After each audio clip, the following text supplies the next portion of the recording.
Quantos anos vocês passaram ouvindo dizer que o Maduro era um homem mau? Muito, sabe? Muito. Mierda, marico. Señor cobarde, no se meta con el hombre de a pie. Venga por mí. Aquí lo espero en Miraflores. No se tarde en llegar, cobarde. Mierda, marico, se prendió el peo en esta mierda, ¿oyó?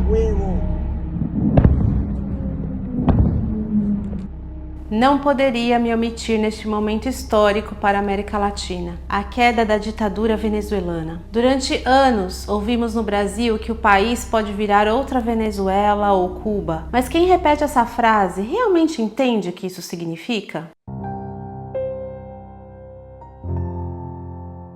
Eu tive a oportunidade de conviver com cubanos ao longo da minha vida e estive em Cuba em 2017. O que vi e confirmei foi uma tragédia humanitária. Escassez generalizada, lixo, falta de estrutura, repressão policial, falta total de liberdade e um povo refém do Estado, mas também uma doutrinação tão profunda capaz de manter o regime. As mesmas denúncias que hoje se multiplicam sobre a Venezuela foram verificadas ao vivo e a cores por jornalistas, ONGs internacionais e agências humanitárias. Os defensores do regime venezuelano reagiram à queda de Maduro repetindo o slogan "Hands off Venezuela", tire as mãos da Venezuela, como se a soberania nacional fosse um valor absoluto, mesmo quando o governo destrói seu próprio povo. Yo no sé si a alguien aquí le falta un plato de comida, si alguien aquí ha tenido que ir a un hospital y que le falta insumos, pero esos venezolanos es mentira porque ni son venezolanos. El venezolano de verdad, Venezuela ya expresó su voluntad.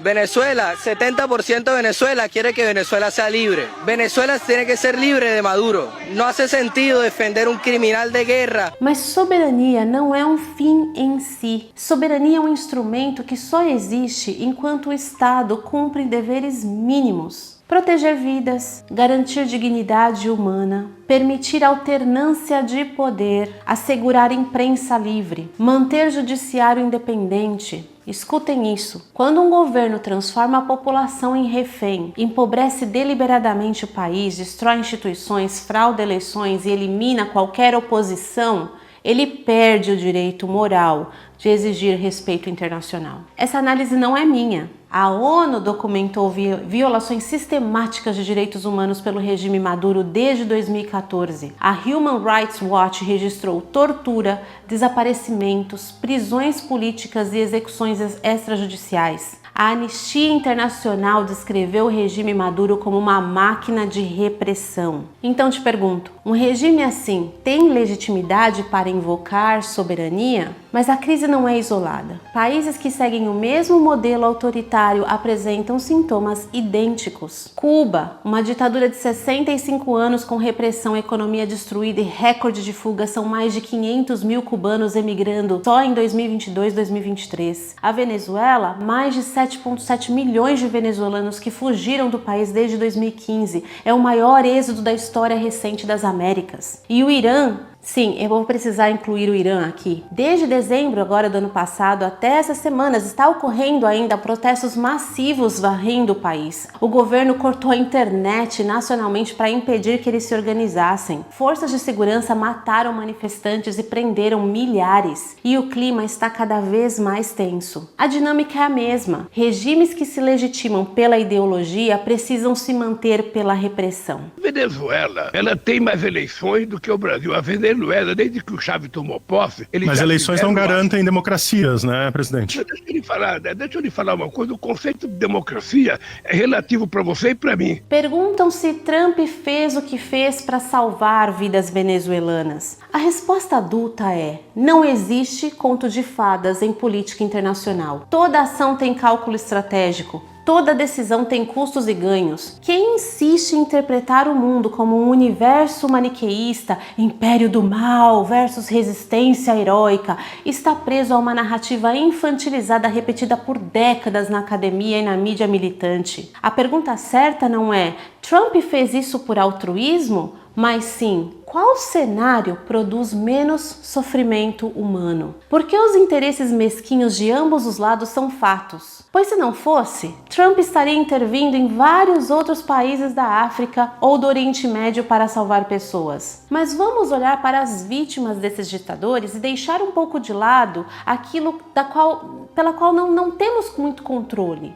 E basta olhar os venezuelanos comemorando nas ruas de Caracas, São Paulo, Santiago, Miami, para perceber onde está a vontade real do povo. Muitos que protestam contra a queda de Maduro defendem regimes comunistas, justificam ditadura sob a desculpa de anti-imperialismo, ignoraram anos de tortura, fome e censura na Venezuela, apoiam grupos patrocinados por China, Rússia e Irã. Sabe que às vezes fica difícil acreditar que essas pessoas pensem por si só, apoiando essas coisas tão absurdas como, por exemplo, apoiar Hamas, que executou seu próprio povo após o cessar-fogo em Gaza há poucas semanas atrás. Mas eu tenho uma explicação. Sabe o pão com mortadela? Ele se profissionalizou, virou um grande negócio para os sistemas dos revolucionários. Conhecem o People's Forum? É uma organização que financia manifestações contra os Estados Unidos e é liderado por esse homem, Neville Roy Singham.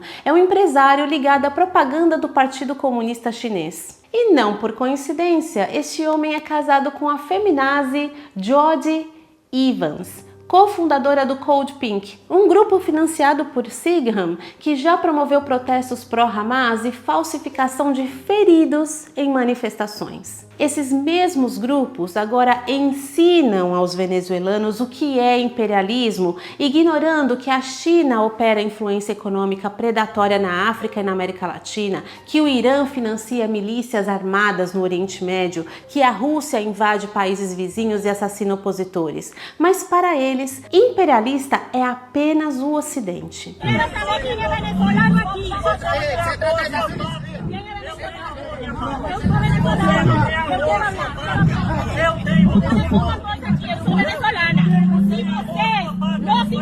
Não é venezuelano, ou você não sentiu em dor, a gente sentiu, não pode falar nada.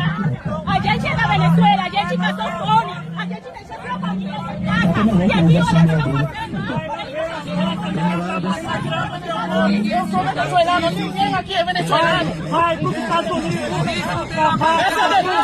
Essa é a Venezuela.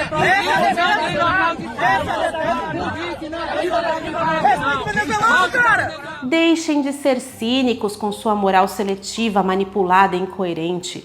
No caso da Venezuela, eles vão dizer: ai, mas foi pelo petróleo. Mesmo que tenha sido, o que é pior? Petróleo nas mãos de uma ditadura que deixou o país em ruínas? Porque a PDVSA estatal venezuelana ela foi saqueada durante anos. Ou petróleo negociado em troca de tecnologia, investimentos e empregos, como ocorre com a maioria dos países que possuem parceria econômica com os Estados Unidos. Se o petróleo pertence ao povo, por que o povo venezuelano vive a pior pobreza da história enquanto o país tem as maiores reservas do mundo? Pergunta simples, resposta óbvia, mas a ideologia bloqueia o raciocínio.